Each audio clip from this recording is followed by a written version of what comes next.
O eto ngayon, meron daw isa pang nagrereklamo, no? Wala tayong panghuhusga rito.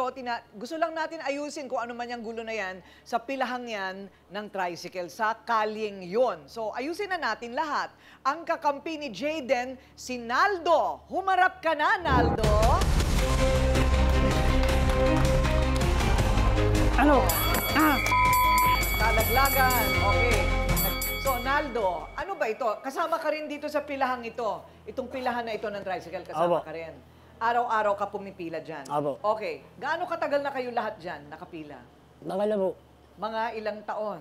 Ako po, 3 po. Mga 3 na. O ano naman ang karanasan mo? Bakit? Anong problema mo? Ano po yan eh? Sinulot din po ako yan eh. Paano? Oo. Iba yung binabiyahe ko? Oo. Paano? Sinulot yung biyahe ko, di ba? Paano? Wala ka ebidensya ang Oo. sunod. Ano wala ebidensya? Ano? Sip-sip ka eh, di ba? Ha? Hindi, Naldo. Binabiyahe ko. Ikwento mo. Biyahe ko. Hindi, ikwento mo sa amin. Paano yung sulutan na yon? Ganun po kasi yan eh.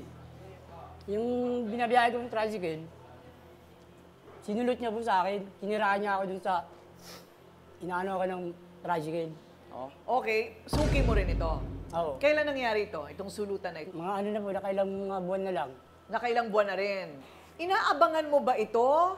Araw-araw? Meron kayong, nagkikita kayo sa isang kanto? Ay, hindi Or po. ikaw talaga ang pinupuntahan? Hindi po, hindi po. Di, Ate Coring, ang sinasabi niya yatang sinulot, yung ginagamit niyang tricycle, eto na ngayon ang pumapasada.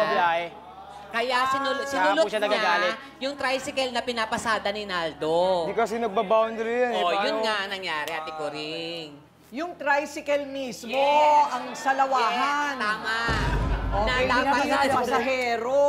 na si Naldo ang unang nagda-drive, ngayon napunta na sa kanya. Okay, paano nangyari yon? Siniraan ka niya sa may-ari. Opo. Ngayon wala ka nang pinapasada. Wala na po, Yun ang pinapasada. problema. Ayun! Yun ang mahirap! O, diba? So, nahuli na natin. Okay. Ikaw naman, Jack, anong sagot mo doon? Bakit napunta sa'yo ang tricycle daw Hindi po niya? siya nagbaboundary na maayos. Ayun pala. Paano hindi ko kuha nun, ma'am? Eh ako, naiintindihan ako ng operator ko kasi may dalawang anak ko. Eh siya, hindi siya nagbaboundary na maayos eh. Sigurado ka? Oo. Sigurado ka? Oo. Paano masasabi? Kapag, Paano masasabi sigurado? ha? Donita, Ebidensya. Donita, kausapin mo si Naldo. Naldo, ano ang talagang ano natin? Okay tayo, Naldo, ha?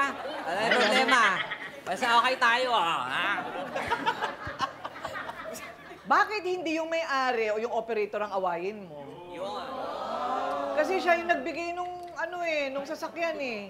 At saka ito kung ako ay nagpapapasada, kung hindi ka talaga nakaka-boundary, kung totoo yun talagang hahanap ako ng iba. Tama. Tulak naman po ako pag may ano po kasi, pag may emergency po kasi, yung imbis na boundary ko, na pinapadala ko po sa bata pag may emergency. Ayun na nga ang problema. Kahirapan na naman yan. Yung kahirapan sa buhay, imbis na iintrega, dito muna sa pangangailangan ng anak ko, negosyo yan. Alam mo na, negosyo yan.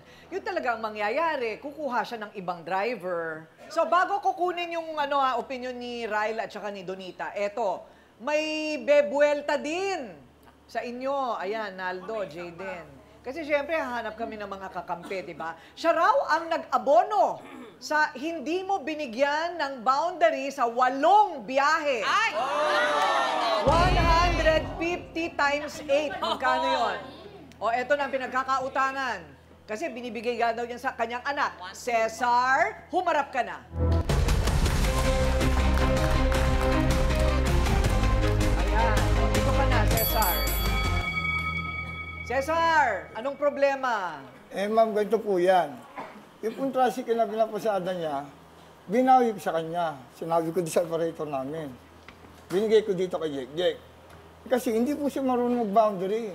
Nakakawalong labas yan, hindi siya nag-boundary. Paano naman po ako, may sakit po asawa ko, may cancer. Imbis na idagdag ko sa pambili ng gamot, naabono ko pa. Teka muna, inabono mo kasi naawa ka sa Opo. kanya. Oo. Opo. Hindi pa niya nababayaran. Hindi po. Kahit nga po, yung magbigay siyang paunti-unti. Pero itong mga bagay na ito, dapat na pag-uusapan. Pero pag lalaki, upakan talaga eh, no? Tama. Upakan Yeah, talaga. okay. Ikaw ba, pag may kagalit ka, lumalabas ang pagkalalaki mo? May naupakan ka na ba? No, really? Oo, Ate Kuring, lumalakas talaga ang pagkalala. Wala Hindi, pa, wala pa. wala Ate Kuring. Hindi naman talaga ako palaaway. Ayun. O, tahimik lang ako, madalas ako inaaway. Pero pag inaaway ako, kahit na ganyan-ganyan, dead man na lang ako. Dead man na lang. Tahimik ang buhay. Ganon. Yes, Ikaw oo. naman. Sa lalaki talagang bakit doon kayo napupunta? Siguro po, kasi lalaki kami. Pero as much as possible po, kung pwedeng hindi na umabot sa pisikalan, wag na. Kasi na. komplikado na pagka umabot na sa pisikalan eh. Oo. Lalo na pag may nagreklamo na po. Correct. Opo. Tsaka Ate Kuring, depende din sa pag-aawayan yan kung aabot sa pisikalan. Kung agawa ng asawa, agawa ng... Medyo lalaban talaga eh. Oo. Pero sa gano'n na 150, hindi ko malaking bagay, pero 150, magkakasakit na kayo ng pinsan mo, parang para sa akin hindi deserve ng 150. Oo. Ang tingin ko dyan parang 150 lang, pero nauunahan ng init ng ulo. Yes. Na pwede namang pag-usapan. Hindi ba? Sabi nga nila, ang tunay na lalaki, tumatalikod. Ay, tumalikod. Ryle, Ryle, Ryle, alam ko lalaki Ryle, ka, harap ka Ryle. na. Ryle, harap ka na. Okay. So, umiiwas sa away. Tama. Hindi tumatalikod sa responsibilidad, Ang tunay na lalaki, umiiwas sa away. Ibig sabihin, matalino ka. Ayun.